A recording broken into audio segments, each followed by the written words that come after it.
अस्सलाम वालेकुम स्टूडेंट।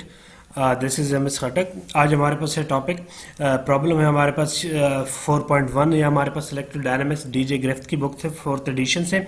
तो ये ईडी का हमारे पास कोर्स है। तो हमारे पास आज हम प्रॉब्लम करेंगे 1.4 use the cross product to find the component of the unit vector n hat perpendicular to the shaded plane. The figure 1.11 ये फिगर हमारे पास गिवन है जिसमें हमारे पास ये एन हेड गिवन है। ये हमने इसके कंपोनेंट फाइंड करने हैं। तो कंपोनेंट क्या है, जैसे कि हमें पता है जो क्रॉस प्रोडक्ट एनी भी दो वेक्टर का जो क्रॉस प्रोडक्ट होता है प्लेन में, तो हमारे पास परपेंडिकुलर होता है उस प्लेन के, जो कि हमारे पास इधर फिगर में डायग्राम में दिखाया गया है एन हेड। अब पहले हमारे पास क्या है कि for example we might take, हमने दो साइड लिए हैं, हमारे पास एन ए है और दूसरा हमारे पास जो लेफ्ट हैंड साइड है हमारे पास बी है। ये वाला हमारे पास बी है, यहां तक जो इस साइड तक हमारे पास ये बी है और ये हमने ए लिया है, ये हमारे पास ए है। तो ये हमने पहले फाइंड क्या करना है, इसके कोऑर्डिनेट्स देखने हैं कि हमारे पास कौन से कोऑर्डिनेट्स हैं इसके।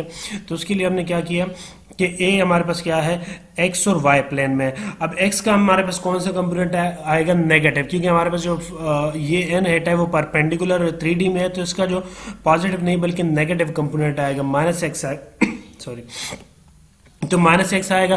और जो वाई है हमें गिवन है ये 2 यूनिट है, इस तरह जी भी हमें गिवन है, मगर ये एक्स वाई प्लेन में तो हमारे पास क्या आ जाएगा, माइनस एक्स आ जाएगा। और जी का 2 यूनिट है तो 2 वाई हेट आ जाएगा, और जी हमारे पास इसमें नहीं है तो ये 0 आ जाएगा।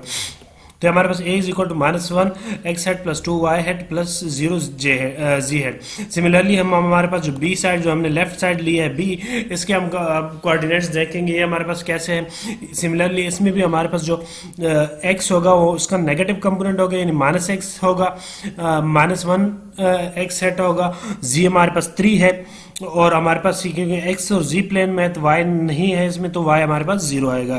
तो हमारे पास क्या आ जाएगा, B is equal to -1 x head plus 0 Y head plus 3 Z hat आ जाएगा।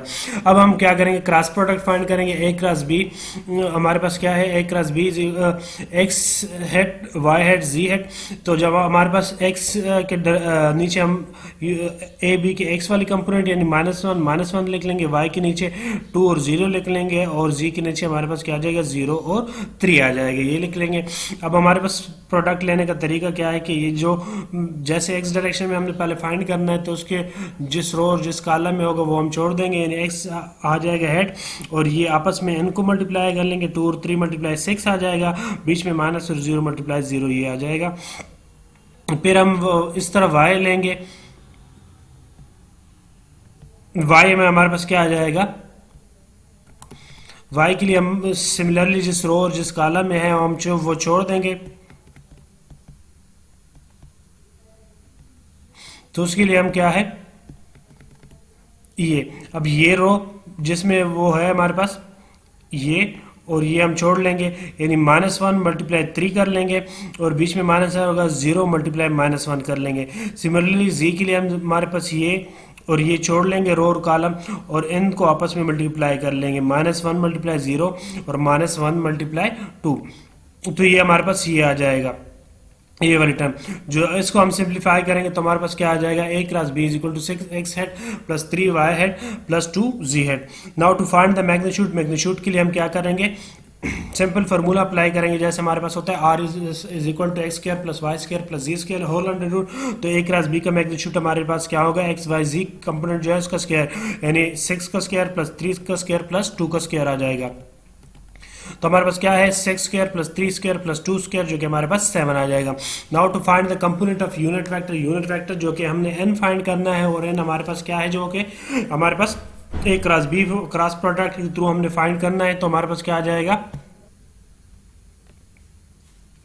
तो n हेड हमारे पास क्या आ जाएगा, a cross B divide by एक क्रॉस बी का मैग्नीट्यूड, a क्रॉस बी के हमारे पास जो आंसर था 6x plus 3 y head plus 6 x head plus 3 y head plus 2 z hat, जो हमने पहले ऊपर निकाला था हमारे पास ये वाला जो बॉक्स में बंद है, तो ये लिख लेंगे। और हमारे पास ए क्रॉस बी मैग्नीट्यूड ये हमारे पास 7 आया है, तो हम 7 लिख लेंगे। तो n head is equal to 6 और 7 एक्स हेड प्लस 3 और 7 वाई हेड प्लस 2 और 7 जी हेड, ये हमारे पास आंसर आ जाएगा जो कि हमने फाइंड करना था क्रॉस प्रोडक्ट के थ्रू। एन हेड वेक्टर जो था हमारे पास यूनिट वेक्टर, उसके हमने कंपोनेंट, तो ये हमारे पास कंपोनेंट आ जाएंगे उसके बाद हमारे पास क्या है, नेक्स्ट प्रॉब्लम है हमारे पास 1.7, find the separation vector r from the source point 287 to the field point 468, determine its magnitude and construct unit vector. तो यूनिट वेक्टर r हमने कंस्ट्रक्ट करना है, हमें 2 पॉइंट्स गिवन है, सोर्स पॉइंट और फील्ड पॉइंट गिवन है। तो पहले हम इसको यूनिट वेक्टर में चेंज कर लेंगे, पॉइंट को 287 है तो यूनिट वेक्टर इसको हम r1 कह देंगे। तो r1 हमारे पास क्या आ जाएगा, 2 x head plus 8 y head plus 7 z head. Similarly हमारे पास जो फील्ड पॉइंट है 468, इसको हम चेंज कर लेंगे, r2 कह देंगे, 4 x head plus 6 y head plus 8 z head आ जाएगा। सेपरेशन हमारे पास क्या होता है, r वेक्टर, ये हमारे पास जो डिफरेंस होता है यानी r2 minus r2 minus r1, r2 की वैल्यू पुट कर लेंगे माइनस r1 की वैल्यू पुट कर लेंगे, जो हमारे पास कोरिस्पॉन्डिंग होंगे, यानी x वाले से x वाले माइनस होंगे, y हेड वाले से y हेड, और जो z डायरेक्शन में होंगे उससे z वाले। 4x माइनस 2x हमारे पास 2x आ जाएगा, 6x माइनस अंदर मल्टीप्लाई होगा तो माइनस 8x आएगा, तो माइनस 2y आ जाएगा, और ये हमारे पास 8z माइनस 7z, तो हमारे पास 7 हमारे पास z हेड आ जाएगा। अब हमने क्या करना है, मैग्नीट्यूड फाइंड करना है। मैग्नीट्यूड के लिए हमारे पास सिंपल फार्मूला है, r head is equal to x square plus y square plus z square whole under root. ये अप्लाई करेंगे तो x का हमारे पास 2 है, यहाँ माइनस 2 है और यहाँ 1 है, तो 2 square plus minus 2 square plus 1 square whole under root. तो हम सिंप्लीफाई करेंगे, मैग्नीट्यूड हमारे पास इसका 3 आ जाएगा। अब यूनिट वेक्टर का फार्मूला अप्लाई करेंगे। यूनिट वेक्टर का हमारे पास क्या फार्मूला है, simple formula r head is equal to unit vector itself और एट्स मैग्नीट्यूड। यूनिट जो हमने वेक्टर निकाला था हमारे पास, जो सेपरेशन वेक्टर आया था ये वाला, ये जो बॉक्स में बंद है, तो इसकी हम वैल्यू लिख लेंगे 2x head minus 2y head plus z head divide by 3। तो ये हमारे पास आ जाएगा r head is equal to 2 और 3 x हेड माइनस 2 और 3 y हेड प्लस 1 और 3 z हेड, यहाँ हमारे पास z हेड आ जाएगा, ये हमारे पास है z हेड। तो ये हमारे पास इसका आंसर आ जाएगा। नेक्स्ट हमारे पास जो है डिफरेंशियल कैलकुलस स्टार्ट हो रही है, तो ये नेक्स्ट प्रॉब्लम इंशाल्लाह नेक्स्ट वीडियो में। अगर आपको मेरे वीडियो से मदद मिलती है तो मेरे चैनल को सब्सक्राइब कीजिएगा। आज के लिए इतना काफ़ी। Thanks for watching.